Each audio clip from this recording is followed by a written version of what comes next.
설교론 강의 9번째. 설교가 오늘날 교회답지 못하게 하였습니다.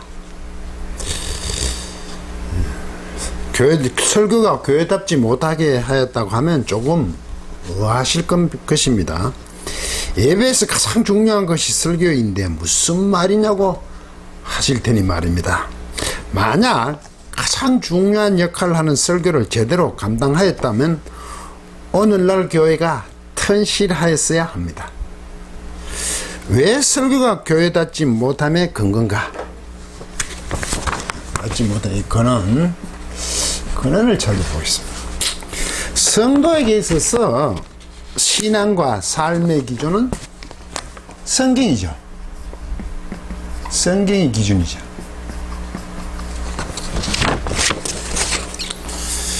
그러니 설교는 하나님의 말씀인 성경을 제대로 해석하여 성도들에게 적용하여 권면하는 것이어야 합니다. 그런데 설교의 한계를 가진 채로 자연스럽게 성도의 신앙과 삶은 설교에 전적으로 의존적이 되었습니다. 설교는 강의 영상 설교의 한계를 참고하시길 바랍니다. 그러므로 설교가 성경에 얼마나 충실한가는 매우 중요합니다. 이 성경의 충실성, 설교가 성경에 충실하냐, 그대로 담아내느냐는 문제겠죠. 설교자가 성경 원문을 제대로 연구할 수 있을까요? 목회 사역의 현장에서 현실적으로 불가능합니다. 성경 원문을 따른 준비된 설교라면 하나님의 말씀으로 자리 잡는데 누가 감히 이 일을 제기하겠습니까? 성도들은 성경 자체보다 설교자의 신앙관, 성경관, 더 나아가 교단 혹은 주의를 따라 배운 신학을 그대로 전수받을 수밖에 없습니다. 성경이 기준이어야 하는데 신학에 따른 것이 기준이 되었다는 것입니다. 초대교회의 복음 선포 혹은 복음 전파를 따른 성경적 기준은 아니란 말입니다. 여러분, 교회의 주인은 하나님이십니다. 교회 하나님이 주인이십니다. 즉 예수 그리스도를 머리로 하는 유기체입니다. 그분이 교회를 이 지경으로 만드셨겠습니까? 하나님께 충성하는 성도의 모임인 교회가 하나님 말씀을 올바로 따랐다면 이렇게 되었겠습니까? 성도는 복음 안에서 살아가며 세상을 향해 서는 것입니다. 즉 하나님 나라, 곧 하나님의 다스림을 따르며 세상을 향해 정언하는 것입니다. 그런데 여러분은 오늘날 교회가 그것을 감당하고 있다고 생각하십니까? 만약 제대로 감당하고 있다면 세상으로 하여금 교회다움의 인정을 받고 있어야 합니다. 예전에 뉴스에서 국민적인 공분을 사는 부정한 사건이 드러나면 그 사람은 교회 장로래 하는 뉴스들이 있었습니다. 이런 말을 들으면 성도들은 아주 불편했었습니다. 장로도 장로 나름일 뿐 모두 그런 것은 아니라면서 스스로 위로하였습니다. 어느 때부터 그런 말조차 사라진 것을 아십니까? 이제 그런 말을 하지 않으니 다행이라고 생각하십니까? 더 서글픈 것입니다. 왜냐하면 세상이 더 이상 교회에 대한 기대조차 없어졌다는 것이기 때문입니다. 그야말로 교회의 권위와 신뢰에 대한 기대가 땅바닥에 떨어졌다는 것입니다. 왜 이렇게 되었을까요? 교회에 돈이 많았어? 사람들이 완악해졌어? 아니면 제도적인 결함 등등 여러 이유들을 말할 수 있을 것입니다.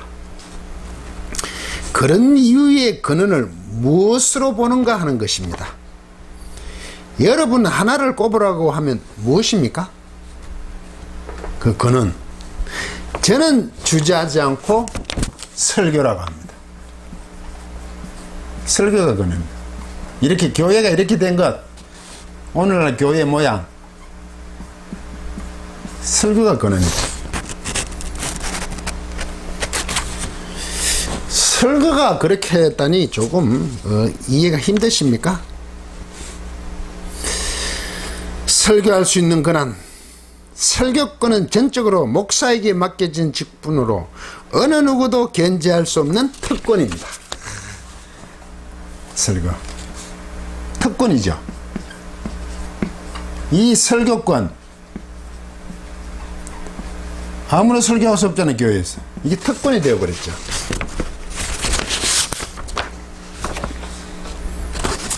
교회에서 설교에 대한 반론을 제기해 보셨습니까? 아니, 질문이라도 해 보셨습니까? 구조적으로 불가능합니다. 그러니 성도들의 신앙은 일방적인 목사의 설교에 따라 정립되는 것이 현실입니다. 물론 성경 공부를 하여도 같은 범주로 설교를 따른 가르침만이 있기 때문입니다. 성도들은 교회의 헌금과 봉사, 예배 시간에 설교 듣는 것이 신앙생활이 되었다. 신앙생활이라고 생각하죠. 그 중심에는 설교가 있습니다. 그러면 설교는 성경 본문에 충실한가? 설교가 성경 본문의 충실성. 아까 얘기했죠. 충실한가? 설교가 성경 본문에 충실한가? 중요한 얘기죠. 현실적으로 그렇지 못합니다. 한국교회 목회자 사역의 현실에서 물리적인 시간의 절대 부족과, 죄송한 말씀이지만 성경 원문을 연구할 실력도 없습니다. 꼭 그렇게 연구해야만 설교할 수 있느냐고 하실 수도 있습니다. 얼마든지 할 수 있습니다만 성경을 따라야 하는데 자신이 배운 신학을 설교한다는 것입니다. 성경 본문 말씀을 덧입혀 신학에, 성경이 아니라 신학에다가 성경 본문 말씀을 덧입혀 설교합니다. 신학이 성경보다 앞서며 오히려 성경이 신학에 의존적입니다. 순수가 뒤바뀌었습니다. 그리고 가장 심각한 것은 방법론입니다. 이게 의존적이에요. 충실한가가 아니고 오히려 성경이 의존적이에요. 설교에. 그리고 두 번째 문제는 방법론입니다. 설교의 방법론은.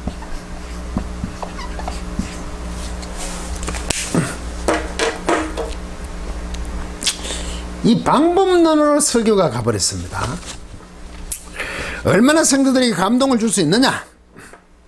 힘든 삶에 대하여 용기, 즉 힘을 줄 수 있을까? 물론 중요합니다만 그것이 목적이 아닙니다. 하나님의 자녀로서 진리편에 서도록 권면하여야 합니다. 만약 설교에 한계가 있다 해도 하나님 말씀을 그대로 성도들에게 전해야 하는 것입니다. 세상과 구별되는 거룩함입니다. 성도는, 방법은 성도는 거룩입니다. 세상과 구별되죠. 하나님이 거룩하니까 성도도 거룩합니다. 이것이 교회의 본질이죠. 거룩. 곧 정체성이죠. 그런데 설교가 이것을 감당하였다고 생각하십니까? 만약 성경을 따른 설교로 성도들에게 교회의 본질을 제대로 양육하였는데도 세상도 기대지 않는 오늘날의 교회 모습이 되었을까요? 가르침이 제한된 설교의 한계로는 성경적 양육을 할 수도 없습니다. 설교가 어떻게 하면 세상에서 풍요롭게 사느냐, 편하느냐 문제죠. 걱정 없다. 남들보다 잘 사느냐, 머리가 될지언정 꼬리는 재지 말자 등등 얼마나 성도들을 부추겼습니까? 위로한다는 명분하에 그렇게 했죠. 그리고 성도 수에 얼마나 민감하였습니까? 현실적으로 성도들이 많으면 좋습니다. 그 많음이 성도들을 위한 것입니까? 교회의 운영을 걱정한 것입니까? 결국 헌금의 문제 아니었습니까? 성도들은 그런 설교를 찾아 얼마나 또한 따라갔습니까? 대형 교회는 헌금이 넘쳐나는데 어떻게 된 것인지 미자립 교회도 넘쳐납니다. 몰렸다는 거죠. 대형 교회 세습 문제 왜 일어나는지 아십니까? 교회의 많은 재산 곧 돈의 힘에 벗어날 수 없다는 것입니다. 무슨 변명을 하여도 그것을 포기할 수 없어서 그러는 것 아닙니까? 스스로 교회의 왕들이 된 것입니다. 돈을 힘을 얻고 스스로 교회의 왕들이 됐습니다. 표현이 좀 이상하죠? 교회의 왕들 그러니까. 하나님의 왕이시죠, 교회. 이게 목사만의 문제일까요? 성도들도 설교를 통하여 양육되었으니 자연스럽게 동참하여 추종할 수밖에 없는 그런 상황입니다. 하나는 묶여져 버렸죠. 그것을 성도들이 그렇다고 변명하는 것이 가능하겠습니까? 분별이 요구되죠. 질문하겠습니다. 하나님을 믿습니까? 교회를 믿습니까? 같은 의미가 되려면 하나님께서 원하는 교회로 존재해야 합니다. 하나님 바라시는 교회로서 아니면 성경을 따르는 교회로 말할 수 있습니까? 하나님이 바라는 교회, 바라시는 교회, 너무 기준이 높다면 성경을 따르는 교회라고도 말할 수 있냐 이 말이죠. 뭐 같은 말이긴 한데 물론 교회는 완벽할 수는 없습니다. 그 본질과 방향성은 성경을 지향하고 따라야 합니다. 오늘날 설교가 하나님의 말씀 선포라고 하면서 그렇게 감당한다고 생각하십니까? 설교가 목사의 특권이 되어 강단에서 방법론을 동원하여 성도들을 부추겨 전하는 것이 하나님의 말씀이 되어 횡행합니다. 넘쳐난다는 거죠. 설교 맞죠? 설교가 곧 하나님 말씀이라고 얘기하죠. 뭐 하나님 말씀 성경 구절을 가지고 하니까 이렇게 얘기하죠. 그런데 이 하나님 말씀이 설교입니까? 물론 하나님 말씀에 합당한 그 의미에 분명한 것이 설교라면 가능한 얘기죠. 하나님의 말씀 성경이 있고 또 설교는 해석되는 문제란 말이죠. 그리하여 교회를 지배하는 자리를 차지하였습니다. 설교로 말입니다. 성도들은 그렇게 길들여졌으며 교회가 진리에서 어긋난다 해도 상황윤리로 합리화하거나 묵인하는 것이 현실입니다. 상황이 그래. 교회의 직분은 모든 성도들이 서로를 섬김으로 동일한데 유독 설교는 하나님의 말씀을 맡은 직분이라 하여 군림하게 되었다는 것입니다. 군림하게 또 만들었죠.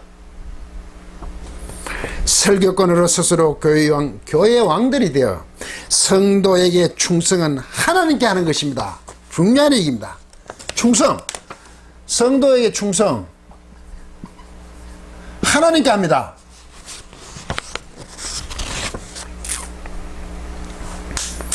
그런데도 불구하고 교회에 충성하라고 합니다. 참 교묘하지 않습니까? 같은 말인 것 같은데 좀 다르죠? 교회와 하나님은 교회가 하나님을 온전히 따른 성경을 따르고 바탕으로 하는 교회일 때 어느 정도 동격으로 둘 수도 있죠. 그런데 세상 교회가 완전하지는 않잖아요. 그러면 성도는 하나님께 충성하기를 명령하죠. 그런데 교회에 충성하라고 합니다. 아주 여기 절묘합니다. 보통 동일시하죠. 성도들은 그러한 설교를 따르니 교회가 지탄을 받는 것입니다. 세상이 교회를 걱정하게 되었습니다. 그러므로 오늘날 교회가 교회답지 못하게 된 근원은 설교에 있으며 한국 교회를 지배하는 것이 현실입니다. 끝까지 강의를 들어주셔서 고맙습니다.